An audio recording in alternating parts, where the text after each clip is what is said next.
بسم الله الرحمن الرحيم. اهلا وسهلا بكم في فيديو النهارده. بناء على رغبه احد المتابعين انا بعمل الفيديو ده بخصوص الفضه امام الجنيه المصري في 20 سنه. نبتدي اولا بالنسبه لسعر الفضه.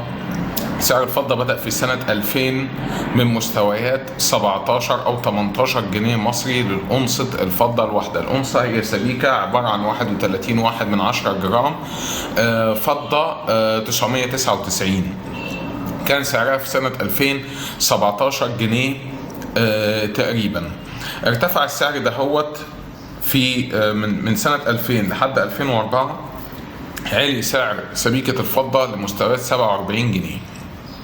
بعد كده في سنة 2006 علي أنصة الفضة لمستويات 77 جنيه، من 46 ل 77. بعد كده في سنة 2008 وصل سعر أنصة الفضة لحوالي 110 جنيه. نزلت شوية في سنة 2000 في نوفمبر 2008. بعد كده ده طبعا نتيجة الأزمة المالية العالمية اللي حصلت.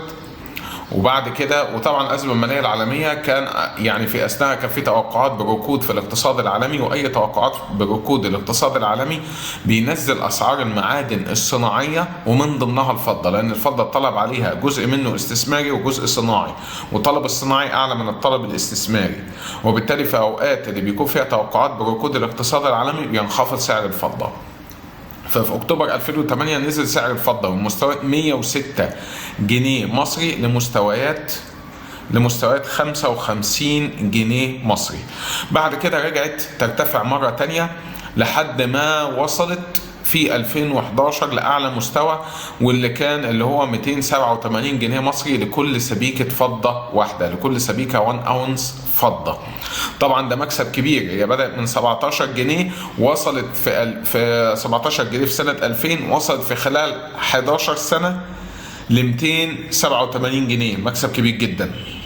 في الفترة من 2011 ولحد 2015 او بالتحديد فبراير او يناير 2016 نزلت الفضه من مستويات 286 جنيه لمستويات 107 جنيه مصري.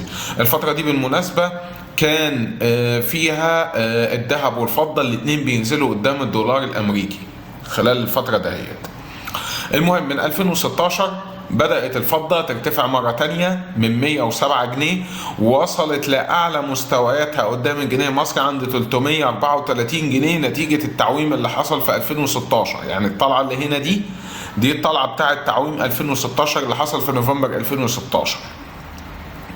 عليت بعد ما كان اقل مستوى ليها 106 جنيه في 2016 في فبراير 2016 قبل التعويم، عليت وصلت 330 جنيه للأونصة الواحدة. فضلت الفضة بقى تتذبذب ما بين 330 جنيه للأونصة لمستويات 215 جنيه ما بين المستويين دول لحد ما جت سنة 2020 ومع أزمة الكوفيد ارتفعت الفضة من مستويات 216 جنيه لمستويات 450 جنيه مصري. تذبذبات موجودة. طبعا التذبذبات دي عادية جدا في المدى القصير، عشان كده برضه احنا دايما بنقول ان الفضة والذهب استثمار المدى الطويل وليس المدى القصير، لان زي ما حضرتك شايف في المدى القصير التذبذبات بتبقى كده وبيبقى فيه نزلات وخسائر، تمام، زي هنا وزي هنا. كل دي تذبذبات مدى قصير. يعني هنا مثلا من 2016 ل 2020 4 سنين الفضة عمالة بعد ما وصلت أعلى مستوياتها بتنزل شوية. بعد كده جينا في 2020 طلعت. بعد كده فضل فيه تذبذبات وتحركات ما بين ال 450 وال 330 لحد ما وصلنا سنة 2022 اهو. بعد ما بين 2020 و 2022 تذبذب ما بين 330 و 450.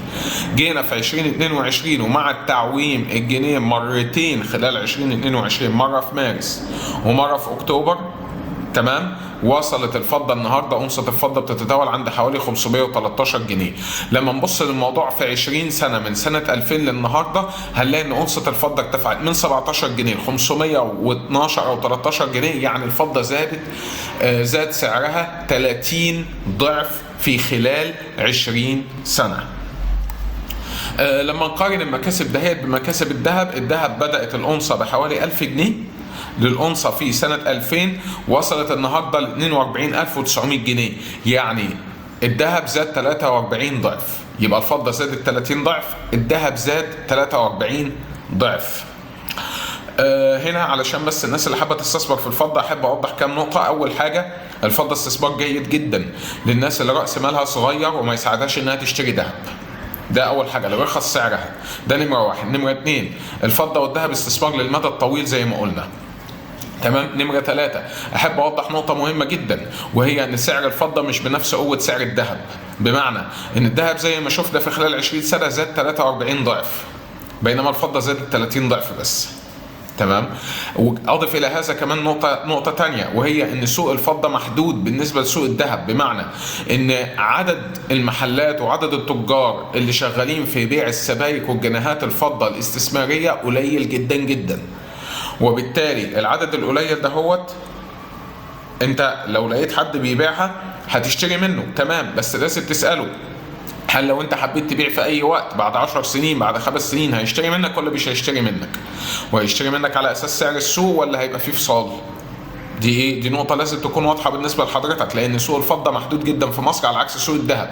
سوق الذهب لو في تاجر ما اشتراش منك لأي سبب بتقدر تروح لتاجر تاني تبيع له ومفيش مشكلة بيشتري منك، لكن الفضة مش كده. الفضة كاستثمار الموضوع فيها محدود شوية كسوق. تمام. اتمنى من خلال الفيديو ده ان انا اكون افدتكم. ما تنسوش باللايك والشير والاشتراك في القناه عشان يوصلكم كل جديد، واشكركم شكرا جزيلا.